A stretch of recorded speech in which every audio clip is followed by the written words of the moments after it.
The first phone call I ever made in a moment of true crisis was to my mother. The last phone call she ever needed to make in hers was to me. Looking back, that is not a coincidence. It is the natural culmination of a bond built over 53 years, forged through one ordinary act of love at a time. My mother, Margaret Sullivan, was not a complicated woman. She never needed to be. She was the kind of person who defined her life not by the grandiosity of her achievements, but by the quiet reliability of her presence.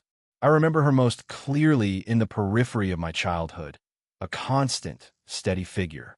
She was a mother who showed up to every single one of my local rugby matches, braving the biting winter winds of the coast, perched on a folding chair she had carried from the boot of her car herself.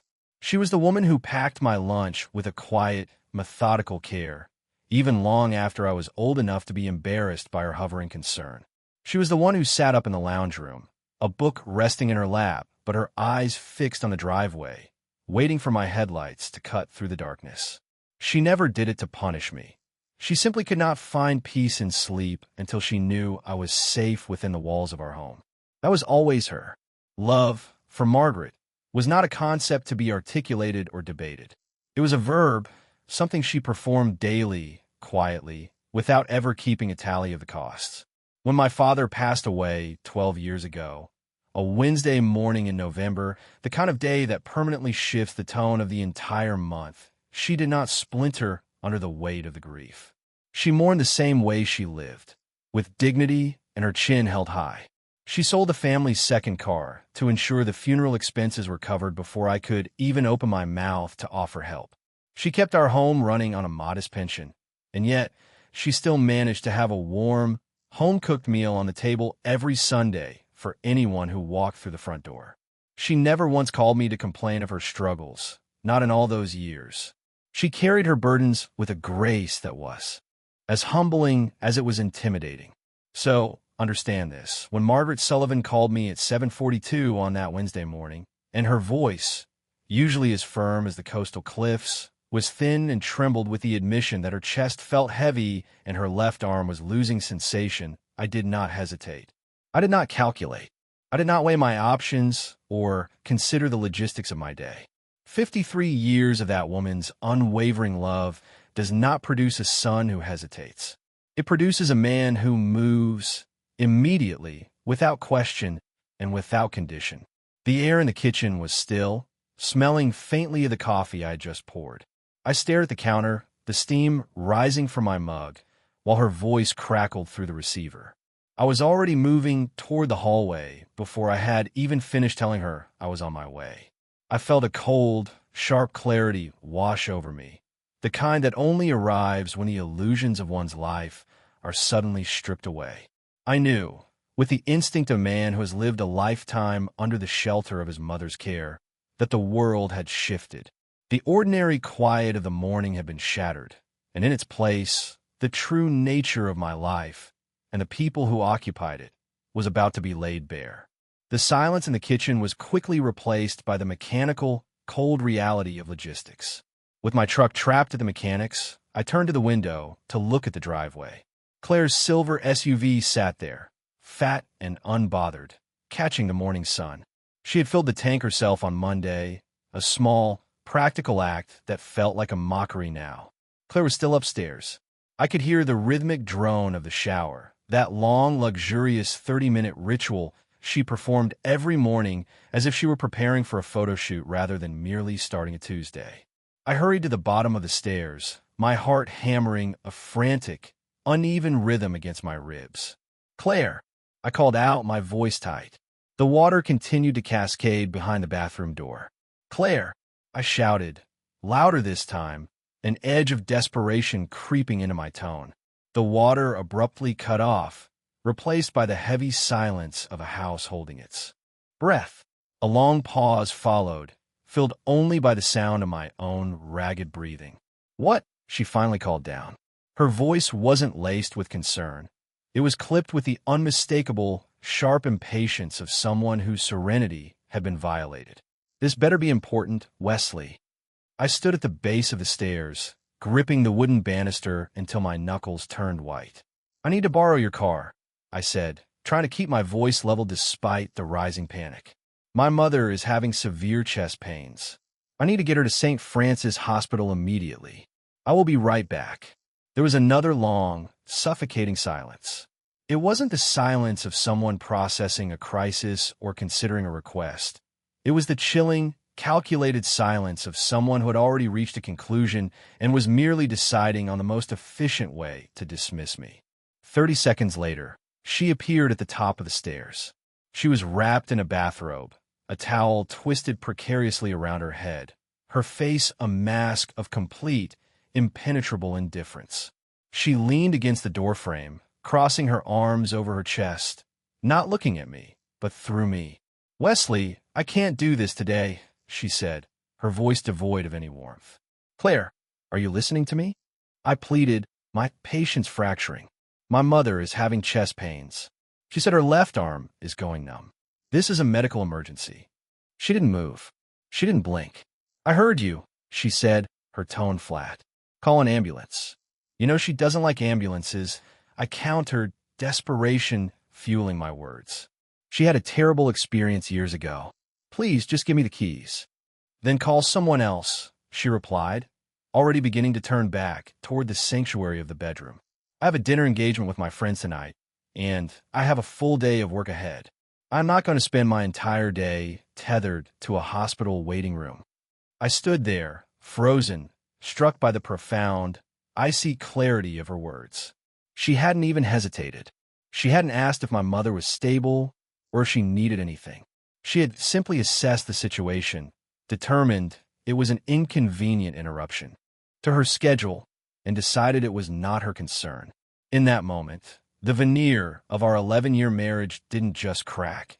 It shattered into 1,000 irreparable pieces, leaving me staring at the woman I thought I knew, realizing I was a stranger to her, and she, God help me, was a stranger to me. The door to the bedroom closed with a quiet, deliberate click, not a slam, which would have at least implied a flicker of emotion, but a gentle, final sound, like a book being shut on a subject no longer worth reading. I stood at the bottom of the stairs, the air in the house suddenly feeling thin, as if the oxygen had been vacuumed out by the sheer weight of her indifference. For a heartbeat, I was paralyzed by the realization of what had just occurred. My mother was waiting, alone, her heart struggling in the silence of her home, and the woman who had shared my bed for over a decade had just prioritized a morning routine over that life. I did not go back up the stairs. I did not beg. Some realizations are so stark that they leave no room for pleading. Instead, I pulled out my phone, my fingers steady with a cold, newfound purpose. I navigated to the contact for Clinton Webb. He lived 4 houses down, a retired electrician who had spent his life wiring the city and his retirement fixing anything he could get his hands on. He was 71, a man who still believed in the sanctity of a firm handshake and the quiet necessity of showing up for one's neighbors. He picked up on the first ring. "Wes." His voice was gruff, grounded, and immediately present. "What's up, brother?" "Clinton, I need a favor," I said, my voice cutting through the noise of my own internal turbulence. "My mother is having chest pains. My truck is at the shop, and Claire's car isn't available. Can you take us to the Royal Prince Alfred?" There was no pause. There was no internal negotiation, no weighing of schedules, no inquiry about his own convenience. There was only the sound of a man moving. "Give me 4 minutes," Clinton said. "I'll pull up in front. Don't worry about a thing." That was it. No conditions. No excuses. Just the quiet, unshakable reliability of a man who understood the fundamental requirements of being a human being. I hung up and immediately dialed my mother.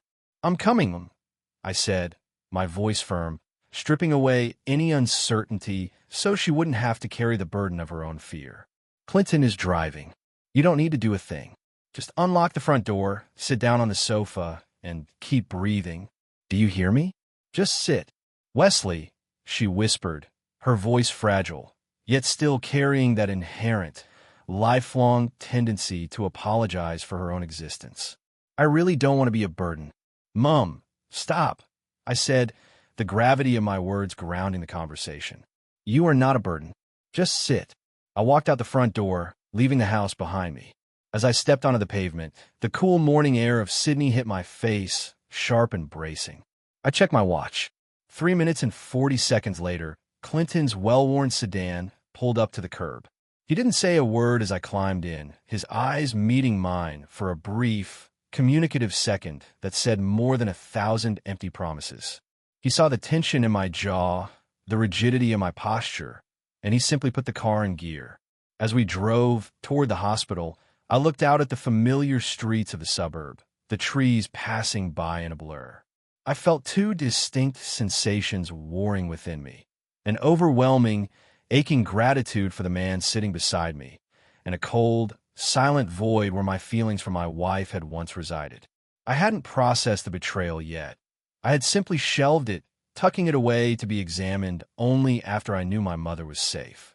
For now, there was only the mission, the road, and the stark, illuminating difference between those who talk about love and those who prove it. The drive to the Royal Prince Alfred Hospital felt like a descent into a world where time had suspended all its normal rules. Sydney's morning traffic, usually a chaotic rhythm of commuters and sirens, seemed to blur into a monochromatic streak beyond the windows of Clinton's sedan. My mother sat in the back seat, her small frame swallowed by the upholstery, clutching her handbag with both hands as if it were an anchor keeping her tethered to the world. She wore her best blue coat, the one she reserved for Sunday services or weddings, as if the gravity of the situation demanded a certain level of decorum. It was a detail that broke my heart all over again. Even in the throes of a cardiac event, she was concerned with how she presented herself to the world. We reached the emergency department at 8:27 a.m. The air inside the hospital was thick with the scent of antiseptic and the muted, frantic energy of people caught in the machinery of health and illness. A nurse named Beverly, a woman with broad shoulders and eyes that had clearly witnessed the entire spectrum of human fragility, met us at the intake desk. She didn't waste time with pleasantries or bureaucratic delays.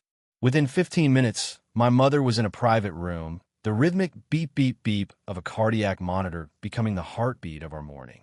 The attending physician, Dr. Raymond Cole, arrived shortly after. He was a man of deliberate movements, his voice a calm, resonant bass that seemed designed to lower the blood pressure of everyone in the room. He walked my mother through the procedure, explaining the EKG and the enzyme tests with a patience that felt like a luxury. As he finished his assessment, my mother's eyes, bright but weary, flickered toward me. She wasn't looking for a doctor. She was looking for her son. She needed to know if the situation was as dire as her body suggested. "Do whatever he says, Mum," I said, my voice steady, though every muscle in my body was coiled with the effort of remaining composed. She nodded slowly, then reached up, her hand trembling slightly as she touched my face. Her skin felt like parchment, papery and thin, but her touch was as firm as a vow. "You came," she said, the two words falling into the room like stones into a still pond. There was a profound, aching vulnerability in her tone, the realization that she had been uncertain if I would arrive. That simple acknowledgement was almost my undoing. It was a mirror held up to the reality of my life. The woman who had spent 5 decades ensuring I never felt abandoned was suddenly shocked that I had arrived when she was in need. "Mum, I will always come," I promised, pressing my cheek against her knuckles. She patted my face twice, a familiar, motherly gesture that echoed from my childhood, before closing her eyes and leaning back against the sterile white pillow. I was ushered out shortly after, directed toward the waiting room. For the next 2 hours and 40 minutes, I existed in the purgatory of the hospital corridor. The lighting was an unforgiving, artificial yellow that made everyone look hollowed out. A television in the corner played a morning talk show on mute, the vibrant colors of the studio set clashing with the somber reality of the ER. I drank a cup of coffee from a machine near the lift, a bitter, lukewarm sludge that tasted entirely of hospital corridors, and found I couldn't taste a single thing. During that time, I checked my phone every few minutes. The screen remained dark. There were no messages from Claire. Not a single "How is she?" or "Are you okay?" Her silence was not a void. It was a loud, declarative statement. Sitting on that plastic chair, amidst the hum of machines and the whispers of other families in distress, the distance between my home and this hospital room felt infinite. I wasn't just waiting for test results. I was waiting for the final realization to fully take root. The woman who had sworn a lifetime of partnership was nowhere to be found, while the woman who had spent her life preparing me for such moments was fighting for hers just a few walls away. At 11:04 a.m., the heavy double doors of the ward swung open, and Dr. Raymond Cole stepped out. His expression was measured, serious enough to command attention, but devoid of the sharp, jagged alarm that precedes a terminal verdict. I stood up, my joints stiff from hours of motionless waiting, my senses heightened to the point of pain. "Mr. Watson," he began, his voice calm, cutting through the ambient noise of the ER. "Your mother has suffered what we classify as a mild cardiac event. It was a clear warning from her body, not a total failure, but it is not something we can dismiss. She is currently stable, and we are moving her to a monitored unit for observation, medication adjustments, and further testing. She is resting, and, honestly, she is already asking if there is a television in her room so she can watch the afternoon news." A hollow, genuine laugh escaped my chest, a sharp contrast to the suffocating tension I had been carrying. That was Margaret Sullivan to her core. Even with her heart under siege, she was concerned about keeping pace with the world outside. "Can I see her?" I asked, the desperation finally receding, leaving behind a profound, bone-deep exhaustion. "Give my team 20 minutes to settle her," Dr. Cole replied with a sympathetic nod before turning back to his duties.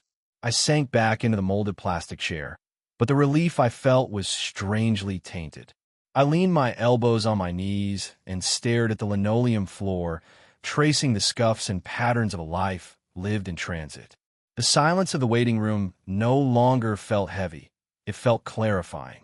It provided the space I had been denied for years, the space to think without the constant background noise of someone else's expectations.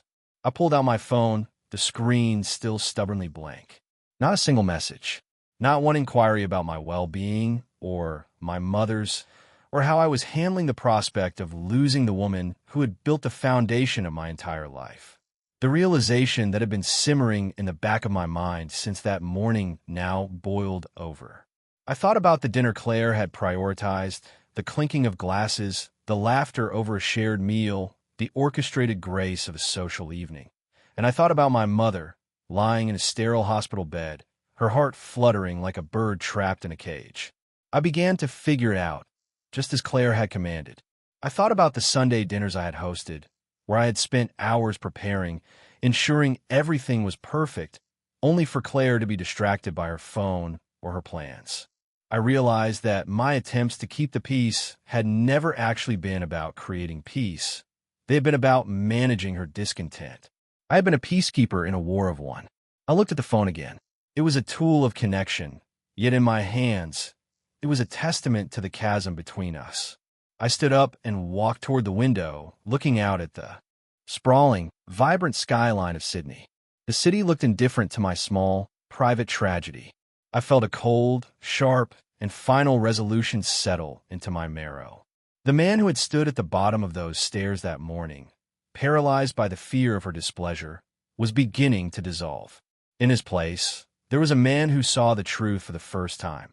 He had not been a husband to a partner, but a witness to an indifference that had long ago replaced any affection. I closed my eyes, took a deep, steadying breath, and for the first time in over a decade, I didn't feel the need to justify anything. The clarity was not a burden, it was a release. I was finally ready to face the aftermath of a decision I hadn't yet made, but which had already become inevitable. I remained with Mum until 4 in the afternoon. The hours passed in a quiet, steady rhythm. The kind of stillness that only exists between two people who have loved each other long enough to move beyond the need for constant conversation. She was sharp, her wit flickering to life as she beat me twice at a makeshift word game she invented, using hospital equipment and Australian state capitals as our prompts. She was more alert than I had been on my best days, a testament to a mind that refused to surrender to the fragility of her body. At 3:47 p.m., just as the afternoon light began to soften against the hospital window, casting long, golden shadows across the linoleum, she reached out and took my hand. Her voice underwent a subtle, profound shift. The thin, airy quality of the morning had vanished, replaced by a resonance that carried the weight of years. "Wesley," she said, and I knew before she spoke another syllable that the trajectory of our lives was about to alter. "I'm here, Mom," I replied, my own voice dropping to match her solemnity. She looked at me, her eyes as clear as the coastal waters near Northbridge. "Claire didn't come, did she?" It wasn't a question meant to elicit information, but rather a statement of fact that had already been processed and filed away. I didn't answer immediately. I thought about the dinner plans, the social obligations, and the seamless way she had excused herself from the emergency. "She had prior commitments, Mum," I said, the words tasting like ash in my mouth. "Just your name," she whispered, a faint smile touching her lips, not of malice, but of deep, weary understanding. She looked toward the window, her gaze tracking a lone bird as it traced an arc against the Sydney skyline. "You don't need to shield me from the truth, Wesley. I have seen the world long enough to know when someone is merely passing through it, and when someone is actually living in it." She didn't raise her voice. She didn't offer a critique of Claire, nor did she lament the situation. She simply accepted it with a dignity that was more devastating than any outburst could have been. She reached for the bedside table, her movements slow but deliberate, and pulled a small, folded piece of paper from her glasses case. It was a phone number written in her elegant, practiced handwriting, a document she had clearly kept for a moment just like this. "I want you to call Paul Logan," she said, her tone absolute. "Mr. Paul Logan, the attorney who handled your father's estate. I need to speak with him, and I need you to be present." I looked at her, stunned by the precision of her resolve. This wasn't an impulsive reaction to a moment of illness. This was the culmination of a long-standing observation. "Mum, you don't have to do this," I began, but she silenced me with a single, sharp look, the same look she had used to keep me on the straight and narrow when I was a teenager. "Wesley Andrew Watson," she said, using my full name with a command that brooked no argument. "Do not finish that sentence. I have spent my entire life building a legacy with your father. We scrimped, we saved, and we sacrificed so that what we left behind would mean something to someone who understood the value of effort. I have earned the right to decide where that life's work goes. And I have decided." She turned her gaze back to the window, the golden hour light illuminating her profile. She looked younger, somehow, or perhaps she simply looked exactly like herself. The woman who had raised me, supported me, and never once asked for a return on her investment of love. The hospital room felt small, yet it contained the weight of a monumental decision. She was not acting out of anger. She was acting out of an unwavering commitment to the truth. And as I looked at her, I realized that for the first time in years, I was not afraid. I was simply a witness to the profound, inevitable consequences of a life lived with integrity and a life lived without it. At 2 p.m. sharp, Mr. Paul Logan arrived. He was a man who moved with the quiet authority of someone who had spent 31 years navigating the complexities of human legacies. Clad in a charcoal suit and carrying a leather briefcase that looked as though it had witnessed 1,000 life-altering conversations, he greeted me with a firm, respectful nod before turning his full attention to my mother. I retreated to the corner of the room, folding myself into the visitor's chair. I was a witness now, a silent participant in the final chapter of a story I had long been a part of, yet had never fully understood until this day. The consultation lasted 47 minutes. It was a study in precision. Mr. Logan did not offer hollow platitudes. He listened with an intensity that made the sterile air of the hospital room feel electric. As he clicked his pen and spread his legal pad across his knees, the gravity of the moment settled over us. Piece by piece, the structure of my mother's life, the life she and my father had spent 3 decades meticulously building, was being reorganized. The house on the quiet, Tree-lined street in Northbridge, which she had owned outright since 2009, was the first cornerstone of the discussion. Then came the investment accounts, the accumulation of years of careful living, and the personal effects that carried the resonance of her history.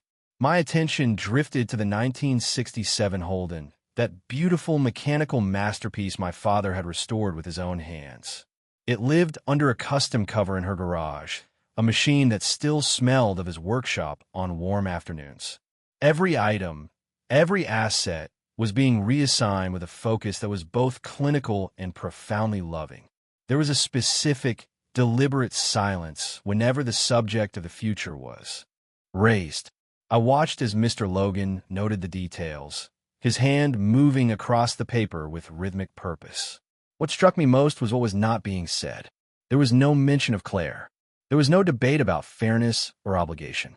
My mother was simply reclaiming the right to place her life's work in the hands of someone who would respect the provenance of it all.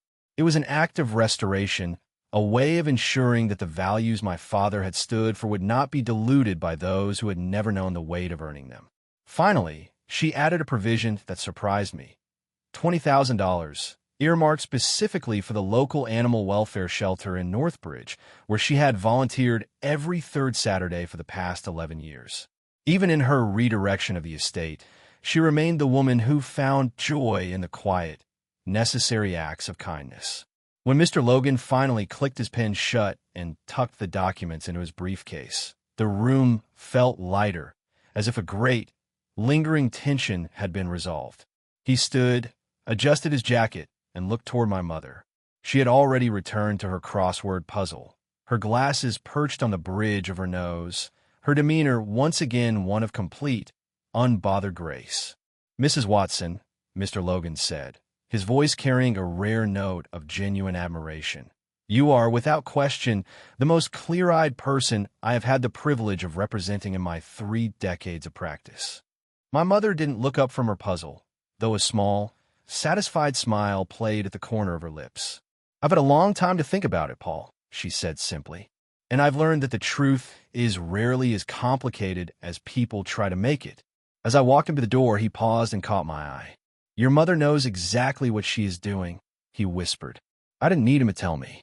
I looked back at her, my mother, the woman who had packed my lunches, sat through the cold of coastal rugby games, and made Sunday dinners for anyone who needed a seat.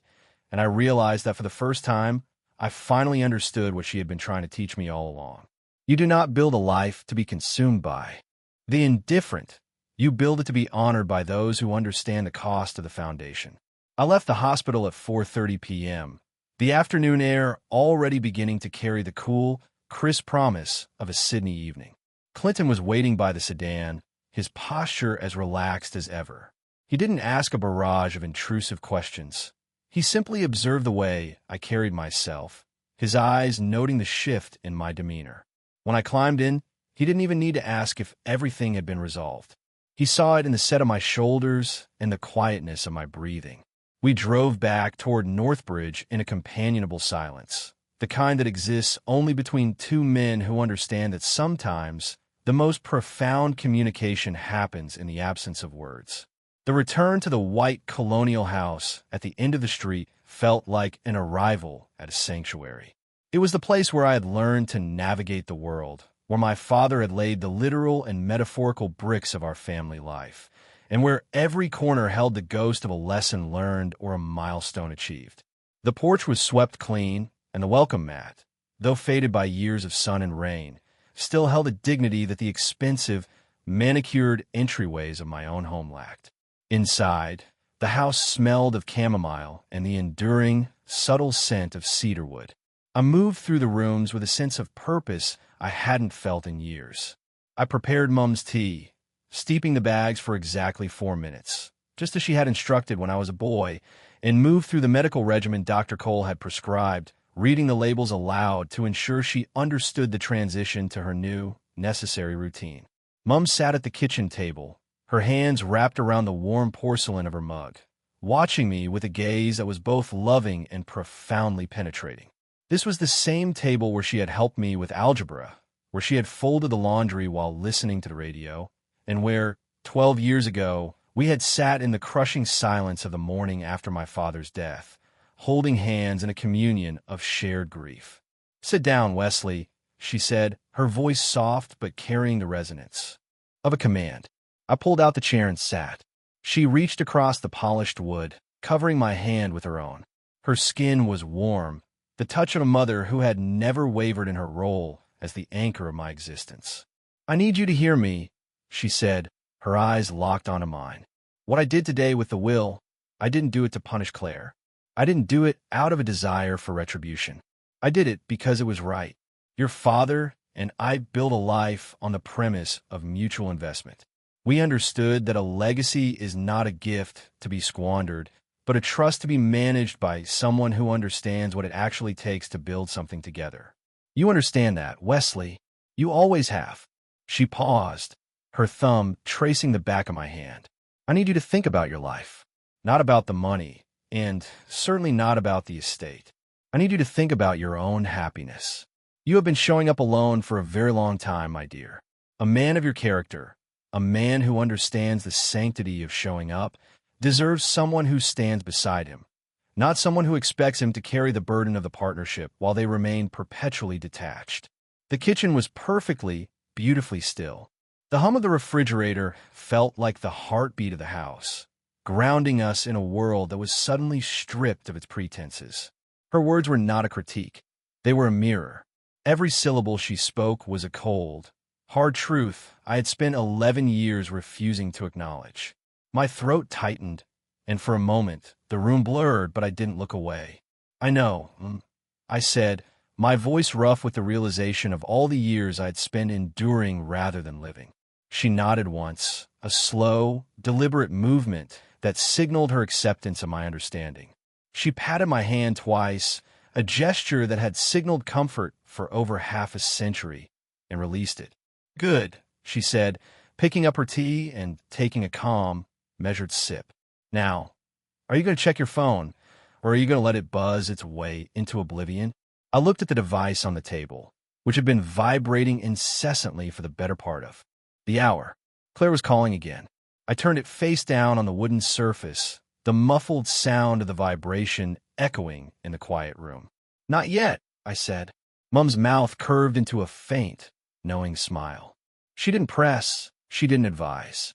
She simply leaned back, satisfied that for the first time in a decade, her son was finally listening to himself. I left Northbridge at 1:15 p.m., the drive back to my own home on the other side of Sydney feeling like a journey toward an inevitable confrontation. When I pulled into the driveway, the sight of Claire's silver SUV, sitting undisturbed in its spot, felt entirely alien.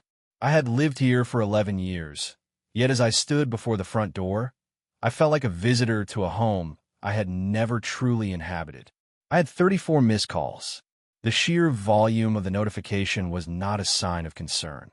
It was a symptom of panic, the panic of someone who had suddenly realized the ground beneath them was shifting.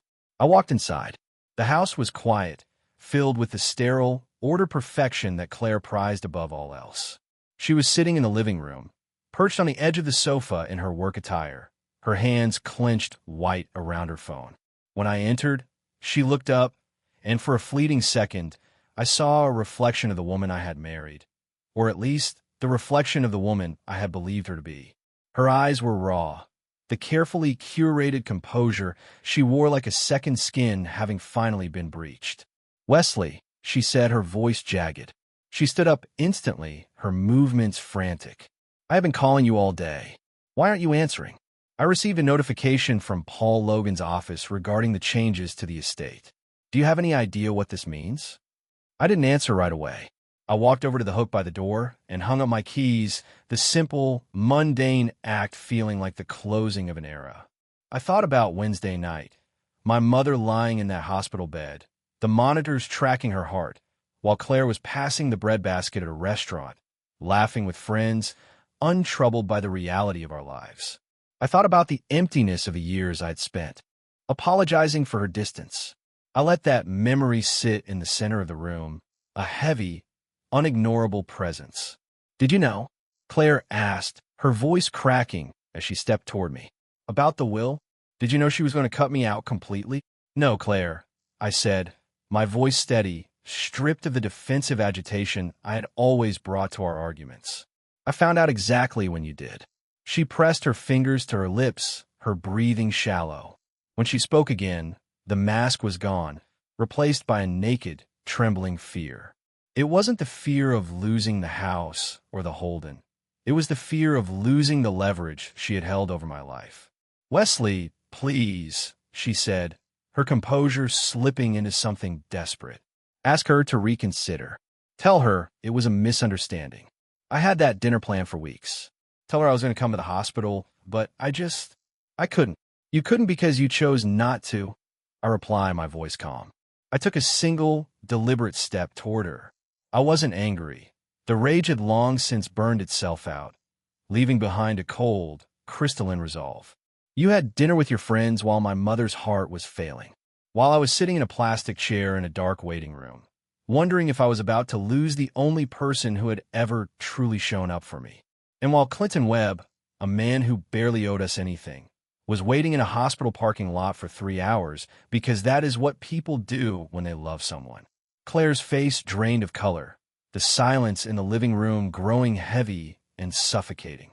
Rebecca made her decision, I continued, in the same way you have made yours for years, clearly, deliberately, and without a second thought for the consequences. You have spent your life making withdrawals from relationships you never bothered to deposit into. You simply stopped expecting that one day the account would be empty. She looked at me, really looked at me, as if seeing a stranger in her living room. The fear in her eyes shifted into a hollow, devastating recognition. She finally understood that the man standing before her, the one who had keys in his hand and a heart, finally at peace, was not the man who had pleaded with her on the stairs days ago. That man was gone, lost in the crucible of that hospital room, and what remained was a man who no longer felt the need to smooth over the edges of a fractured life. She had lost me, and for the first time, she understood that the cost was far higher than any inheritance. I opened the front door, and the cool, honest air of the Sydney evening rushed in to greet me. It was clean, sharp, and entirely devoid of the suffocating artifice that had filled this house for 11 years. Behind me, Claire stood in the center of the living room, her phone still clutched in her hand, my mother's name still illuminating the screen. She looked small, caught in the wreckage of a life she had managed with such detached indifference that she hadn't noticed when the foundation finally gave way. I paused on the threshold, looking back at her for the last time. It was not a look of accusation or bitterness. It was a look of simple, final observation. You should probably answer that, I said quietly, gesturing toward the buzzing phone. I closed the door behind me, and for the first time in over a decade, I felt a weight vanish from my chest, an exhale so deep it seemed to reach into the very marrow of my bones. I stood on the porch, the night air settling over me like a benediction. I didn't reach for my phone. I didn't wonder what would happen next, or how I would navigate the legalities of the separation. All of that was for tomorrow. Tonight, there was only the stillness of the street, the distant, rhythmic hum of the city, and the profound, unmistakable clarity of a man who had finally seen his life exactly as it was. I had not been married for 11 years. I had been enduring. There is a fundamental difference between the two, a distinction that had been obscured by the mundane habits of a shared existence until the silence of a hospital room had stripped it bare. That experience had not merely planted a seed of realization. It had burned the entire field down, revealing the barren soil that had been hiding beneath the veneer of our domesticity all along. I walked my truck and started the engine. The radio flickered to life, playing a soft, melodic tune that my father used to hum in the garage on quiet Saturday mornings, a sound that felt like a bridge back to the man I had once been before I allowed myself to be diminished by the expectations of others. I didn't make any decisions that night beyond one. I was not going back inside. I drove away from the house on Asylum Avenue, the headlights cutting through the darkness of the suburban streets. I was heading back to Northbridge, to the house with the faded welcome mat and the cedar-scented kitchen, where I knew I would be welcomed not as an asset to be managed, but as a son to be cherished. As the distance between my old life and my new beginning grew, I realized that loyalty and love are not just sentiments. They're a legacy, a living architecture built by the actions we take when the world is looking, and more importantly, when it is not. I had spent half a century trying to be worthy of the love my mother had given me so freely, and as the Sydney skyline began to glow in the distance, I felt the quiet, steady hum of peace returning to my heart. I was finally, unequivocally home. The past was a chapter concluded. The future was a page finally free of someone else's handwriting. I was no longer a peacekeeper in a war of indifference. I was a man who had chosen to show up for the person who mattered, and in doing so, I had finally chosen to show up for myself. I drove on into the cool, open night, leaving the silence behind me, and for the first time in a very long time, the road ahead felt entirely my own.